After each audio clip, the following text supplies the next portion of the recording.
అందరికీ నమస్కారం. ఛానల్కి స్వాగతం. ఈరోజు మనం ఈ వీడియోలో ద్వాదశ రాశుల్లో భాగంగా ఏప్రిల్ 16 నుంచి 30 తారీఖు వరకు తులారాశి వారికి ఏ విధంగా ఉండబోతుందో ఇప్పుడు ఈ వీడియోలో తెలుసుకుందాం.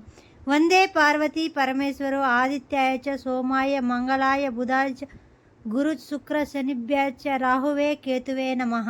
ఈ తులారాశి వారు 16వ తారీఖు నుంచి 30 తారీఖు వరకు ఏప్రిల్ తులారాశి వారికి ఈ ఆఖరి 16 నుంచి 30వ తారీఖు ఏప్రిల్ వరకు ఎలా ఉండబోతుందో తెలుసుకునే ముందు ఈ యొక్క చిత్తా నక్షత్రం 3, 4 పాదాలు, స్వాతి నక్షత్రం 1, 2, 3, 4 పాదాలు, విశాఖ నక్షత్రం 1, 2, 3 పాదాలలో జన్మించినటువంటి వాళ్ళు ఈ తులారాశి వారి కిందకి సంబంధించిందిగా చెప్పవచ్చు.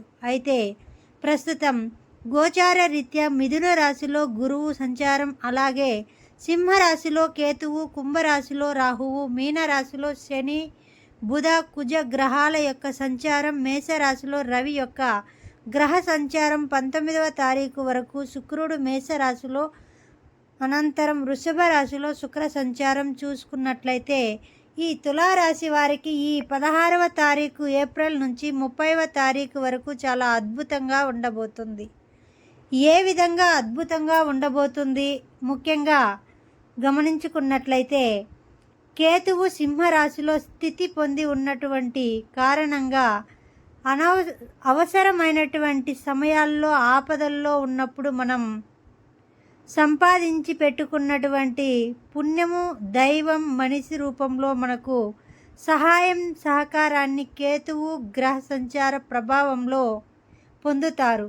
ఇక ఈ కుంభరాశిలో రాహువు యొక్క సంచార ప్రభావం ఇది సామాన్యమైనటువంటి ఫలితాలు ఇస్తుంది. ముఖ్యంగా సంతానం పట్ల, ఆరోగ్యం పట్ల శ్రద్ధ వహించాలని సూచిస్తుంది. విష జ్వరాలు అంటే ఏంటి? సాధారణంగా వైరస్ ఇన్ఫెక్షన్ సంతానానికి వచ్చే అవకాశాలు గోచారం అవుతున్నాయి. ఓకే, ముఖ్యంగా తలచిన పనులన్నీ కూడా ఆలోచన వరకే ఉంటుంది తప్ప కార్యరూపం ఈ రాహుగ్రహ దోష ప్రభావం వలన కలగదు. అయితే ఈ మీనరాశిలో శని, కుజ, బుధ గ్రహాల యొక్క సంచారం ఇది సంపూర్ణంగా అన్ని విధాలుగా యోగదాయకంగా ఉంటుంది. విదేశీ యానానికి సంబంధించే ప్రయత్నాలు కొలికి వస్తాయి. అలాగే విద్యార్థులు ఎవరైతే వాళ్ళు కష్టపడి చదువుతారో కష్టపడి చదివిన చదువుకి తగ్గ ప్రతిఫలం అనేది లభిస్తుంది. ఉన్నత శ్రేణిలో, ప్రథమ శ్రేణిలో ఉత్తీర్ణత అనేటటువంటిది పొందుతారు. కార్యజయము కలుగుతుంది. ఈ యొక్క మీనరాశిలో సంచరిస్తున్న శని, బుధ, కుజ గ్రహాల ప్రభావం వలన పైగా శత్రువులపై విజయం సాధిస్తారు.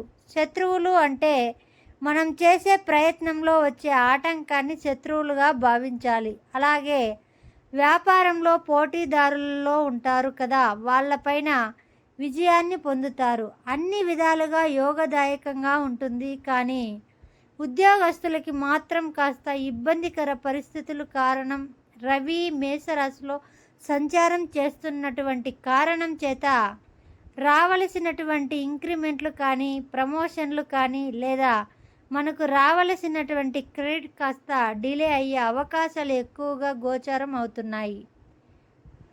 19వ తారీఖు వరకు కూడా శుక్రుడి యొక్క సంచారం ప్రభావం అనుకూలంగా లేని కారణం చేత ప్రేమికుల మధ్య కావచ్చు, దంపతుల మధ్య కావచ్చు, లేదా వ్యాపార భాగస్వాముల మధ్య కావచ్చు, చిన్నపాటి దానికే పొరపాట్లు వచ్చే అవకాశాలు, విభేదాలు, మనస్పర్ధలు ఎక్కువగా వస్తాయి. కాబట్టి 19వ తారీఖు వరకు కాస్త జాగ్రత్త, విషయాలన్నీ కూడా ఇబ్బందుల్ని లౌక్యంతో పక్కకు పెట్టేసుకుంటే సరిపోతుంది. 20వ తారీఖు నుంచి శుక్రగ్రహ సంచార ప్రభావం వలన ఆల్రెడీ దూరంగా ఉన్నటువంటి ప్రేమికులు కానీ, దంపతులు కానీ మళ్ళీ కలుసుకునే అవకాశం ఉంటుంది.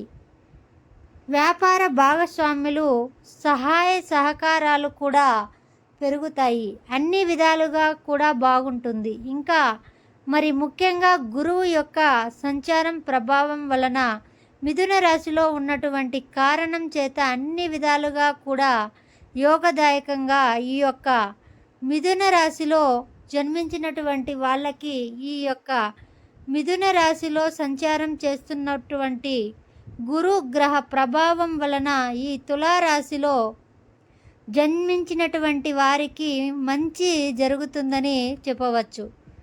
చేపట్టినటువంటి పనులన్నీ కూడా విజయవంతంగా ముగుస్తారు.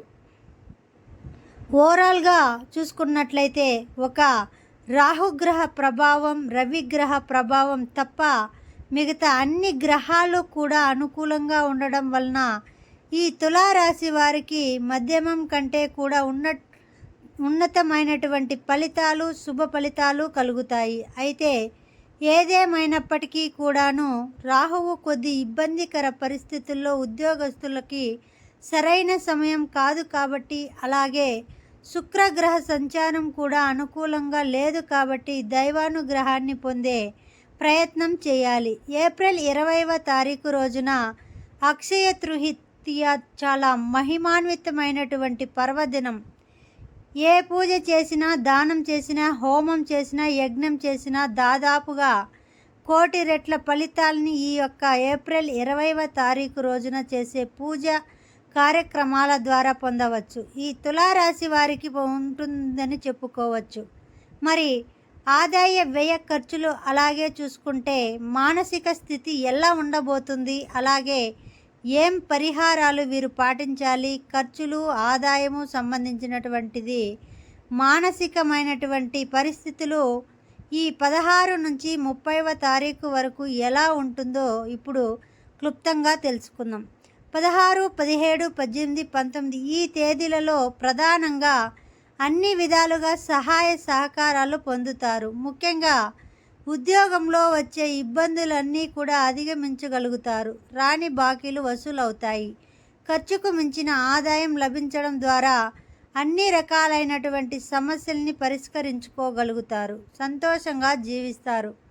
ముఖ్యంగా ధనము సకాలంలో అందుబాటులోకి వస్తుంది. అయితే 20, 21 తేదీలలో మాత్రం కొంచెం జాగ్రత్తలు పాటించాలి. ముఖ్యంగా ఈ దాంపత్య జీవితంలో కానీ అయితే మానసికమైనటువంటి ఆందోళన అధికంగా ఉంటుంది. ముఖ్యంగా ఏ పని చేయాలన్నా బద్ధకంగా ఉంటుంది. అయితే స్త్రీలు సహాయ సహకారాలు ఈ 20, 21 తేదీల్లో అందజేస్తారు. అయితే ఏదేమైనప్పటికీ కూడాను అనుకున్న పనులు డిలే అవుతూ ఉంటాయి. ఈ 2 రోజుల్లో ఖర్చులు కూడా ఊహించినటువంటి ఖర్చులు ఈ 2 రోజుల్లో ఎక్కువగా వస్తాయి అని చెప్పవచ్చు.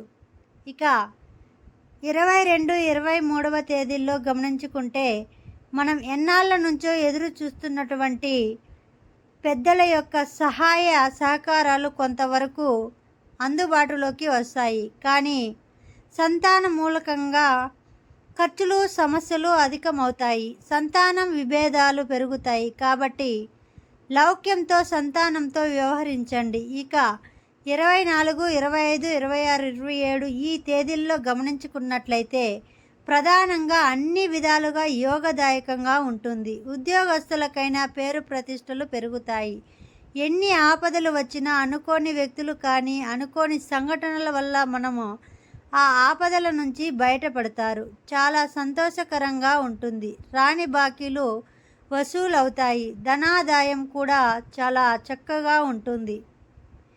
అన్ని విధాలుగా సంతోషంగా గడుపుతారు. 28, 29, 30 ఈ తేదీలలో మాత్రం ఊహించని విధంగా ఖర్చులు పెరుగుతాయి.